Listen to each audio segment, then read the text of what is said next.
آپ جلال پور میں تعلیمی معیار کو کس طرح ڈیفائن کریں گے؟ اس کا مستقبل کیا ہوگا؟ اس کا ماضی کیا رہا ہے، کس طریقے سے لوگ اپنی زندگی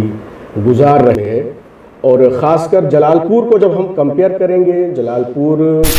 جہاں ہمیں ہونا چاہیے وہاں نہیں ہے ہم ابھی، لیکن ہیں ڈاکٹرس ہیں، لیکن سول سروس میں یعنی سال جو رزلٹ آیا اس میں تقریباً 815 لوگوں کا سلیکشن ہوا۔ ہمارے یہاں کے لوگوں نے زیرو سے شروع کیا ہے۔ بے شک سوال چاہیے، مثلاً کسی اسٹوڈنٹ کو کوئی بک خریدنی ہے، ایک ہفتے کا امتحان بیٹ کریں گے اور دیکھیں گے آپ مستقبل انشاءاللہ شاندار ہوگا کہ ہمارے یہاں کے لوگ یعنی مومنین کے بچے IAS اور IPS بھی۔ السلام علیکم ناظرین، میں آپ کا میزبان مشیر عباس مصطفی آج ہمارے درمیان موجود ہیں جلال پور کے موجودہ امام جمعہ عالی جناب مولانا ڈاکٹر رہبر سلطانی صاحب قبلہ۔ السلام علیکم حضور۔ وعلیکم السلام، آپ کا بھی بہت بہت شکریہ، اور ہمارے تمام ناظرین کو ہمارا سلام پہنچے، اور خصوصی شکریہ لائیو عزاداری جلال پور کو کہ انہوں نے یہ پوڈ کاسٹ کا اہتمام کیا۔ آپ سب سے پہلے تو ہمیں اپنے تعلیمی سفر کے بارے میں تھوڑا سا بتائیے اور ناظرین تک یہ بات تعلیمی پہنچے۔ سفر کا جہاں تک معاملہ ہے اور اہل جلال پور کے سامنے تعلیم کے آغاز کا جو پہلا مرحلہ ہوتا ہے وہ مکتب ہوتا ہے۔ ہمارے تمام محلوں میں مکاتب ہیں، تو ہمارا بھی تعلیمی سفر اپنے مکتب سے، مکتب جعفریہ سے ہم نے شروع کیا، اور اس کے بعد ہائی اسکول کرنے کے بعد ہم لکھنؤ گئے، اور لکھنؤ میں سلطان الدارس میں ہم 10 سال تک ہمارا قیام رہا، اور وہاں سے سعد الافاضل کی سند لینے کے بعد ہمارا داخلہ دلی میں جواہر لال نہرو یونیورسٹی میں ہوا۔ ہم نے وہاں کا انٹرنس پاس کیا اور وہاں سے MPhil کیا اور PhD مکمل کیا۔ 8 سال تک ہم اس یونیورسٹی میں رہے، اس کے بعد پھر وطن میں ہیں اور ان خدمات میں ہم مصروف ہیں جو آج کل ہماری خدمات ہیں۔ جی سامعین دیکھ رہے ہیں، آپ دیکھ رہے ہیں۔ جی ماشاءاللہ، آپ نے جو ہے جلال پور میں رہ کے دینی اور دنیاوی، اگر ظاہری اعتبار سے ہم کہیں، ورنہ تو کوئی تعلیم دینی نہیں ہوتی، کوئی دنیاوی نہیں ہوتی، نیت کے اعتبار سے اس کا تعین ہوتا ہے کہ انسانیت کے لیے کتنا فائدہ مند ہے۔ تو آپ کے کندھوں پہ بہت بڑی ذمہ داری ہے، آپ موجودہ امام جمعہ والجماعت ہیں جلال پور کے۔ آپ جلال پور میں تعلیمی معیار کو کس طرح ڈیفائن کریں گے؟ اس کا مستقبل کیا ہوگا؟ جلال پور واقعاً قابل تعریف اور قابل ستائش ہے۔ جو اہل جلال پور ہیں اور جلال پور کے اطراف کے لوگ جانتے ہیں کہ جلال پور کا ماضی کیا رہا ہے، کس طریقے سے لوگ اپنی زندگی گزار رہے تھے، لیکن ایک نشأۃ الثانیہ آتا ہے ہمارے اہل جلال پور کے لیے، یعنی کہ 90s کا جو زمانہ ہے، 90 کی دہائی کا جو زمانہ ہے، اس زمانے میں پہلے تو ہمارے بزرگوں نے، یعنی جو ہمارے والد کی عمر کے ہیں، ہمارے چچا کی عمر کے لوگ ہیں، جو بزرگ ہیں، انہوں نے ایک قربانی دی کہ وہ لوگ یہاں سے وطن سے دور پردیس گئے، یعنی گلف میں گئے، خلیجی ممالک میں گئے، اور وہاں رہ کر انہوں نے محنت کی، اپنا پیسہ کمایا اور گھر کے بچوں کی تعلیم پہ اس پیسے کو خرچ کیا، اور یقیناً وہ جو پیسہ خرچ ہوا اسی کے نتائج ہیں۔ جلال پور آج کل لوگوں کی نگاہوں کے مرکز میں ہے، اور خاص کر جلال پور کو جب ہم کمپیئر کریں گے، جلال پور کی جو تعلیمی معیار ہے، اگر ہم جلال پور کو، میں ایک ذرا دقت والی بات کہنے جا رہا ہوں، اگر جلال پور کو جلال پور کے ماضی سے کمپیئر کریں گے تو جلال پور بہت اچھا ہے، یعنی تعلیمی اعتبار سے۔ جلال پور کو اگر مومنین کی دوسری بستیوں سے کمپیئر کریں گے تو اس لحاظ سے بھی جلال پور کا رزلٹ تعلیمی میدان میں بہت اچھا ہے، لیکن اگر جلال پور کو ہم جلال پور سے کمپیئر کرتے ہیں، اس کا تقابلی مطالعہ کرتے ہیں، تو پھر آج کے زمانے میں نتائج اتنے اچھے نہیں جتنے ہونے چاہیے۔ کہنے کا مقصد یہ ہے کہ عمومی طور پہ یہ بات کہی جاتی ہے کہ جلال پور کی آبادی جو مومنین کی ہے 25-30 ہزار پر مشتمل ہے، تو اس ریشیو میں اور اس تناسب میں رزلٹ نہیں آ پا رہا ہے، جہاں ہمیں ہونا چاہیے وہاں نہیں ہے ہم ابھی۔ لیکن جب میں نے کہا کہ اگر ہم ماضی سے کمپیئر کریں گے، جہاں کچھ نہیں تھا، بالکل زیرو سے ہم نے شروع کیا تھا، تو اس لحاظ سے کافی ترقی یافتہ ہوا ہے تعلیمی میدان میں، اور بہت سارے جتنے بھی شعبے ہیں زندگی کے، اس میں اہل جلال پور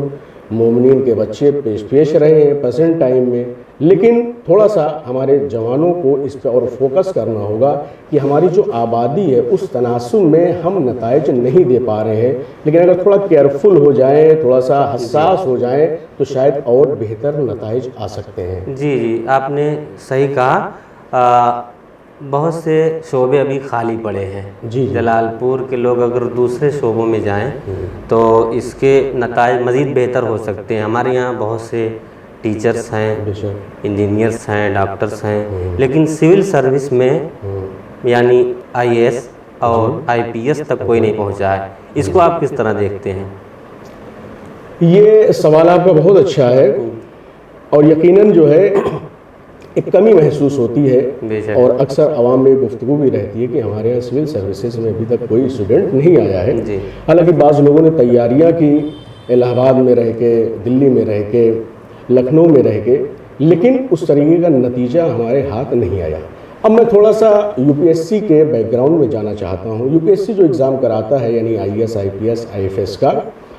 گزشتہ سال جو رزلٹ آیا اس میں تقریباً 815 لوگوں کا سلیکشن ہوا۔ ایک بات جو ہے بہت عام طور سے محسوس کرتے ہیں عوام کہ 815 لوگوں میں 2-4 افراد ہی ایسے ہوتے ہیں، 2-4 افراد ہی ایسے ہوتے ہیں جن کا بیک گراؤنڈ کمزور ہوتا ہے، مالی اعتبار سے یا فیملی بیک گراؤنڈ، ہر اعتبار، سماجی اعتبار سے، لیکن اس کو میڈیا اتنا ہائپ کرتا ہے کہ لگتا ہے کہ UPSC میں جو بس غریبوں کا ہی سلیکشن ہو رہا ہے۔ لیکن سچائی یہ ہے کہ 815 لوگوں میں تقریباً 800 لوگ ایسے ہوتے ہیں جن کا بیک گراؤنڈ بہت مضبوط ہوتا ہے۔ میں چونکہ یونیورسٹی میں رہا ہوں، میرے کئی ایک دوستوں نے جو ہے UPSC کا کمپٹیشن بیٹ کیا ہے، وہ آج آفیسر ہیں، لیکن ان کا بیک گراؤنڈ میں نے بہت مضبوط دیکھا ہے۔ ان کے پیرنٹس، ان کے دادا اور پورا خاندانی بیک گراؤنڈ ہے، جو ایک تعلیمی سلسلہ، ہائر ایجوکیشن کا سلسلہ ان کے خاندان میں رہا ہے۔ تو ہمارے ہاں چونکہ میں نے ابھی جو اس سے پہلے جو آپ کا کوشچن تھا، ہمارے یہاں کے لوگوں نے زیرو سے شروع کیا ہے۔ سوال یہ ہے کہ کیا UPSC میں ہمارے اسٹوڈنٹس آ سکتے ہیں؟ بالکل آئیں گے، لیکن تھوڑا سا ہمیں پیشنس کے ساتھ کام لینا ہوگا، ہمیں تھوڑا سا صبر و تحمل کا دامن پکڑ کے رکھنا ہوگا۔ جیسے آج کی جو جنریشن ہے، جو ڈاکٹرس ہو گئے، جو انجینئرس ہو گئے، جو ماسٹرس ہو گئے، اب جب ان کے بچے جوان ہوں گے اور ہائر ایجوکیشن کی طرف جائیں گے تو ان کو تمام فیسلٹیز ملی ہوں گی جو ایک اسٹوڈنٹ کو ملنی چاہیے۔ مثلاً کسی اسٹوڈنٹ کو کوئی بک خریدنی ہے، 1000 روپے کی وہ بک ہے،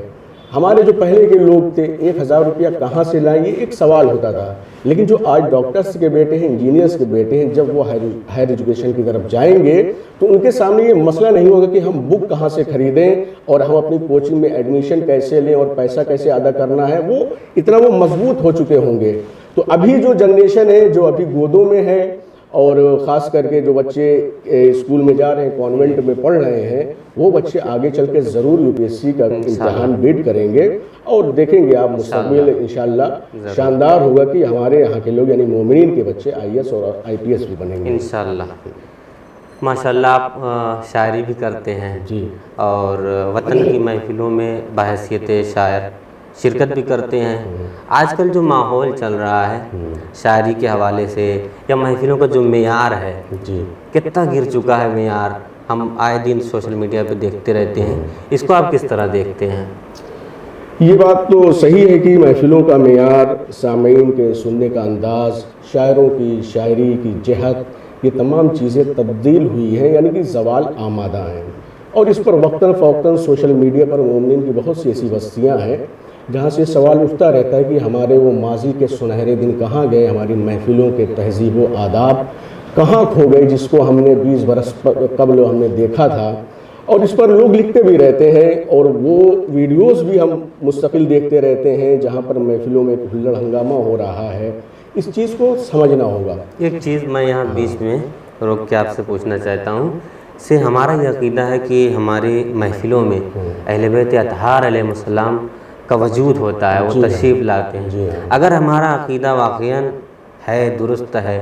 یقین کی منزل میں ہے، تو پھر یہ بات کیوں نہیں سامنے آتی کہ ہم تہذیب یافتہ ہو کے بیٹھیں محفل میں، ادب ملوز خاطر ہو؟ آپ صحیح کہہ رہے ہیں، ہمارا عقیدہ اور ایمان ہے، اور اہل بیت علیہ السلام ہماری محفلوں میں، ہماری مجالس میں تشریف لاتے ہیں، اور اس کے علاوہ وقت کا امام جو زندہ امام ہے جب تک آپ اپنے وقت کے امام کو، زمانے کے امام کو حاضر و ناظر نہیں جانیں گے، اس وقت تک آپ اپنے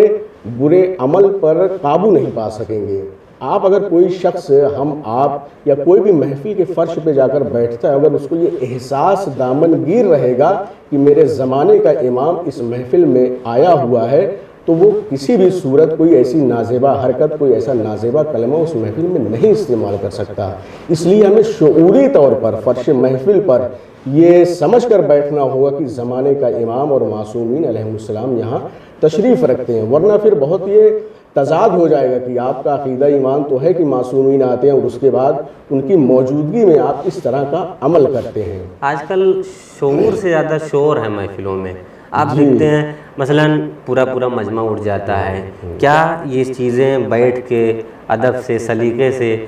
انسان داد و تحسین سے نواز سکتا ہے، کلمات تحسین ادا کر سکتا ہے؟ یہ جو آگے بچے بیٹھتے ہیں محفلوں میں، ان کو کتنی سمجھ ہوتی ہے جو اشعار کی گہرائی اور گہرائی تک پہنچ سکیں؟ اس کے بارے میں ذرا سا آپ ناظرین کو پیغام دیں۔ اس حوالے سے ہمارا وطن جلال پور ابھی بہت محفوظ ہے، اور اس کی سب سے اہم وجہ یہ ہے کہ ہماری محفلوں میں ابھی بھی وہ ادب آداب اس لیے باقی ہے چونکہ بزرگان ہمارے آگے بیٹھا کرتے ہیں اور جو جوان اور نوجوان ہیں وہ ذرا پیچھے رہا کرتے ہیں۔ میں نے ہندوستان کی محفلوں کو دیکھا